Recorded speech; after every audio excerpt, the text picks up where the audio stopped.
Hi, I'm Tessa, and I am the park interpreter here at McKinney Falls State Park. Today we're going to be hiking down the Rock Shelter Trail, and this is... I'm Mackenzie. I'm the summer 2025 intern, and we're just going to go and have a guided hike and see what's there. Let's go!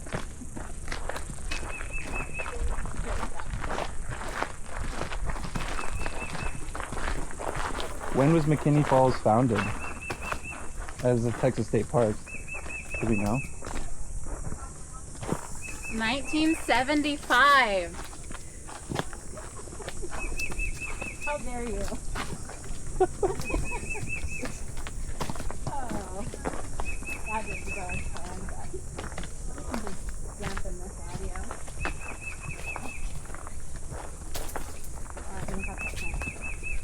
Various foliage here. We've got green briar, lots of native plants. Got a Texas buckeye we're looking at, looking real healthy. Some young little cedar elms coming up. Maybe they'll be big and strong one day. I don't know, we'll have to see.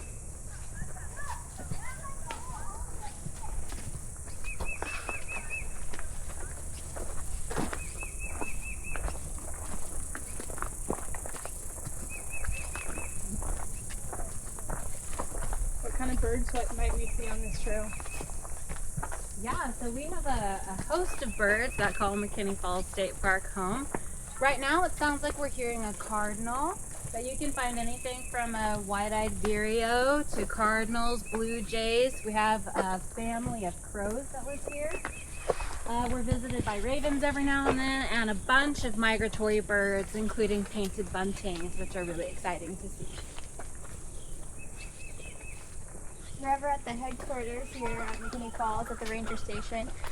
You might see a couple of vultures that just like to hang out there.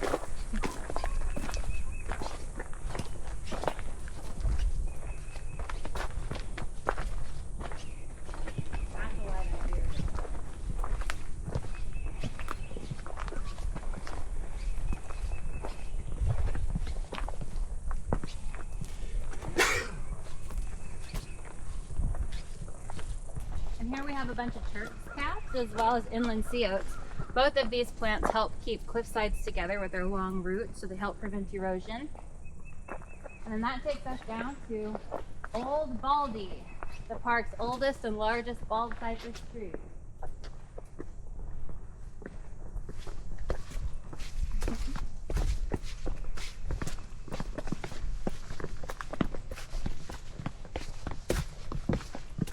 Not to brag, but it won 2012's Tree of the Year award.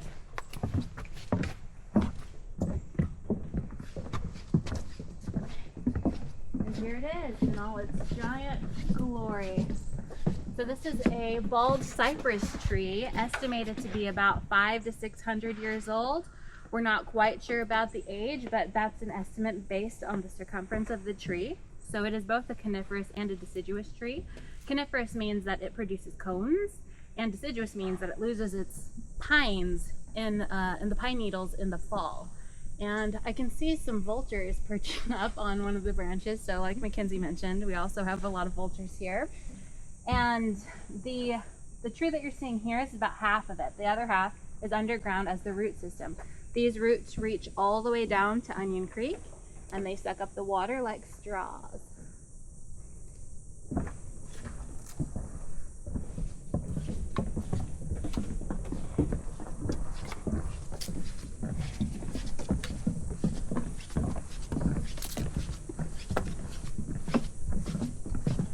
What's the terrain like here at McKinney? So the terrain at McKinney varies. We've got a lot of limestone here. Mackenzie, you want to speak about that? Yeah, so our limestone is formed because we used to have an area of pretty much entire Texas and parts of the U.S. that were a sea at one point called the Western Interior Sea. So limestone is formed from calcium carbonate, CaCO3. So it settled down to the bottom and got compressed over time, and that's how we have our limestone. And limestone is a soft rock, so it does erode away pretty easily. That's why you see the interesting structures of rocks with like holes and stuff going through them. It's just eroded over time. you can see a little bit of an example of a cool rock over here when we're coming up to this area. What should somebody consider when hiking this trail?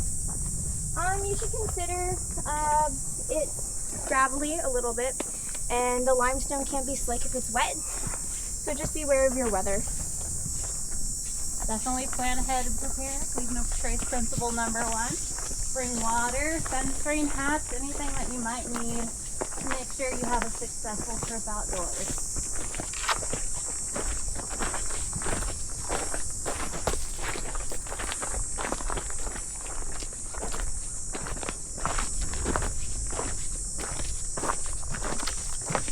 And then just around this big beautiful live oak, we're going to be descending down to the rock shelter itself.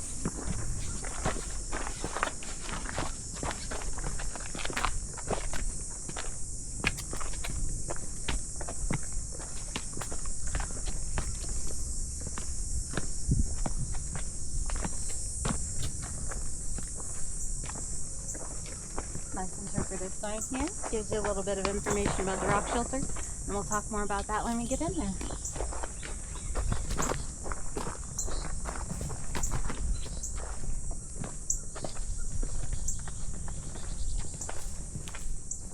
So as we're coming into this area, this is our rock shelter here at McKinney Falls State Park. Hence what the name of the Rock Shelter Trail.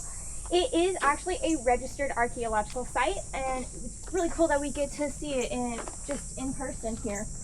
It was formed by erosion of limestone. You can see the limestone overhang, and it's theorized that water got up so high from Onion Creek that it eroded this area out from it.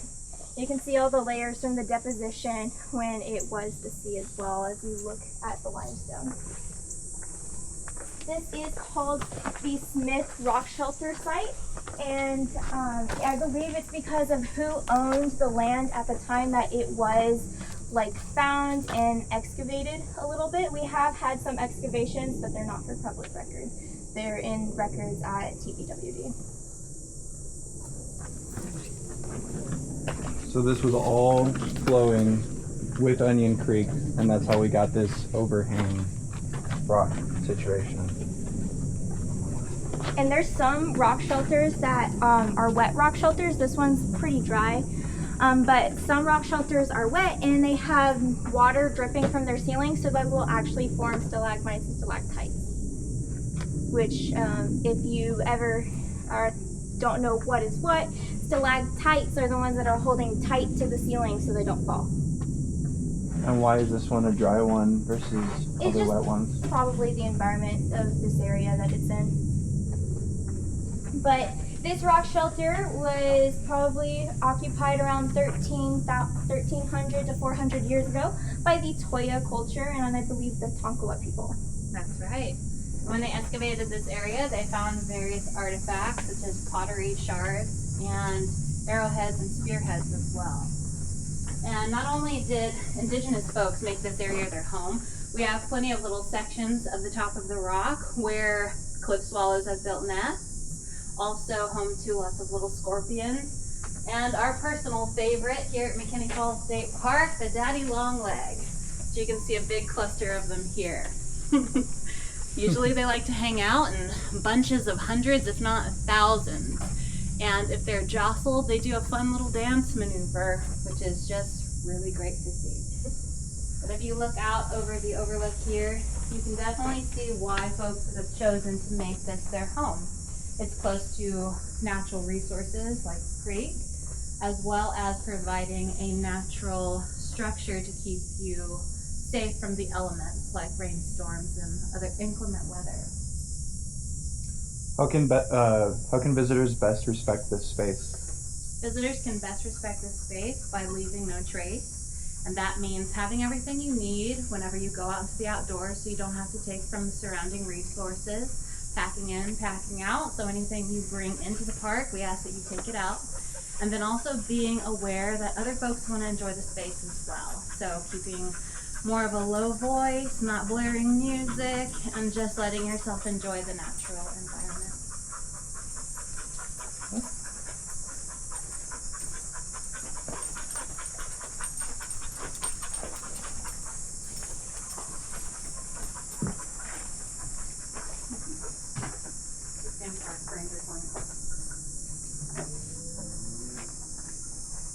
apple? Michael loves them. Why? There they go. Sam, doing their little dance. Mm-hmm. There they go. This is just a small batch of them. Usually we have thousands and thousands in here. Maybe we'll get lucky and find some. They do love this little corner right as you walk in. Right underneath, there's two Oh. more little bubbles. Right over there. Yeah. Yeah. They love I can see that. It's very like enclosed. It's hidden, yeah. Yeah. I also, there might be some over there. Maidenhair fern, Yeah. right, is what comes out of here. Mm-hmm. There's more in other areas of the park, but I think that's what this is. Let's go check it out. Might as well. So if you're ever on a night hike and you have a UV light, you can look into these little areas that are in the rock, and that's where like scorpions and bugs are. Yeah. So we have some maidenhair ferns here. Ferns, they're one of the oldest types of plants, so they kind of evolved right the first time. They one of the flora and fauna that got it right. So this one actually reproduces by spore, like a mushroom, but it's a plant. So that's an interesting fact about maidenhair ferns. Nice plant. Neato. So our iconic tree growing through a rock right here. I love that. It's beautiful.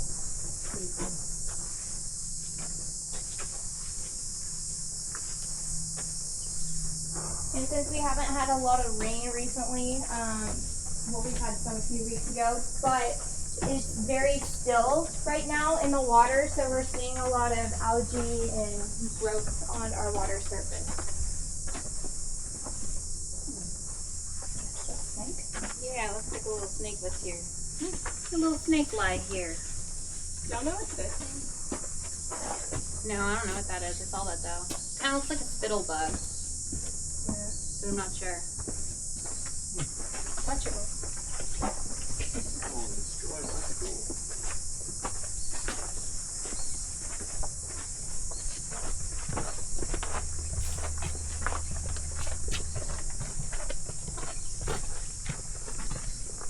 This is an example of leaf node trace.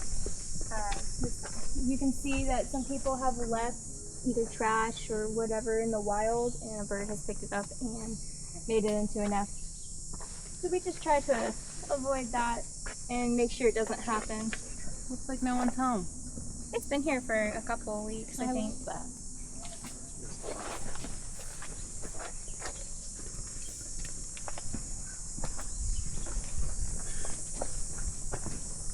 Beauty berries.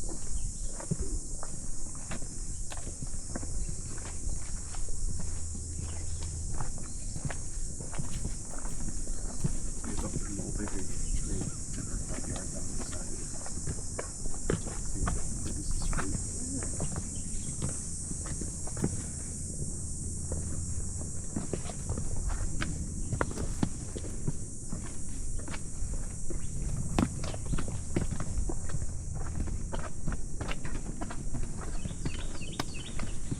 This is another example of leaf node trace of our local rock art from the modern people. And you can also see examples of just how big this area of limestone is, with limestone that has fallen off of the cliff.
officially made it to the halfway point of the Rock Shelter Trail. So this loops back around and takes us back towards the visitor center.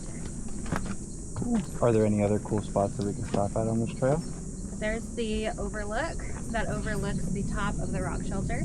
So we stood on top of it. We stood underneath it, and we have an opportunity to stand on top of it and see what that view looks like. What's the terrain like on that last part of the trail? The terrain is pretty flat. Hope to 701. Kind of similar to what we've been treading on. Just some surrounding trees as well as gravel. But nothing too crazy. Is this path accessible from where you can park at the visitor center? Like, can you go down this path instead of going through the one we just went through? Well, this is the picnic trail, so it connects to the Rock Shelter Trail. You can get to this portion of the trail by taking a short little cut of the Onion Creek Trail, which leads straight to the picnic trail. But for our purposes, we'll stick to the Rock Shelter Trail. You can also go down to Lower Falls from that area that we were just in, just continuing on instead of looping back. 701, 704.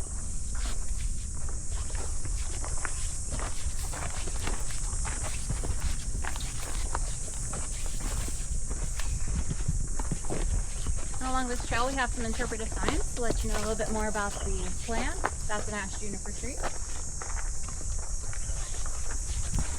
This area, when the people that have lived here 1300 to 400 years ago, it wasn't actually this brush-like.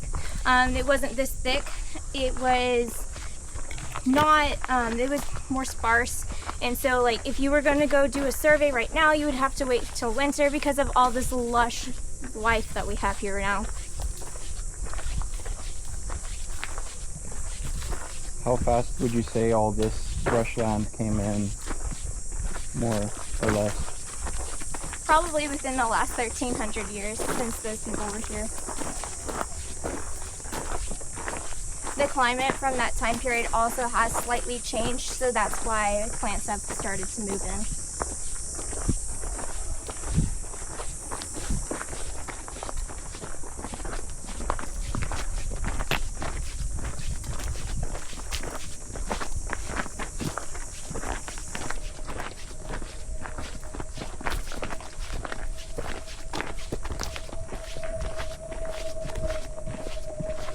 Classic prickly pear cactus. Fruits are getting ready to be ripe.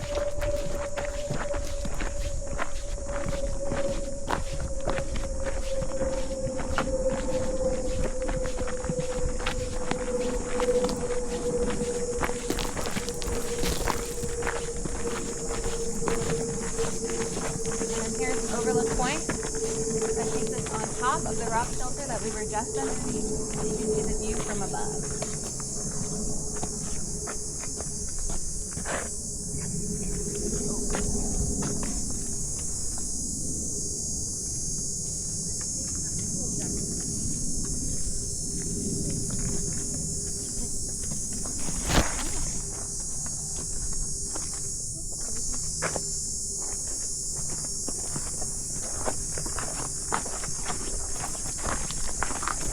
The cicadas are happy today. We love them. They're giving us a soundtrack. And ain't no musician could make it.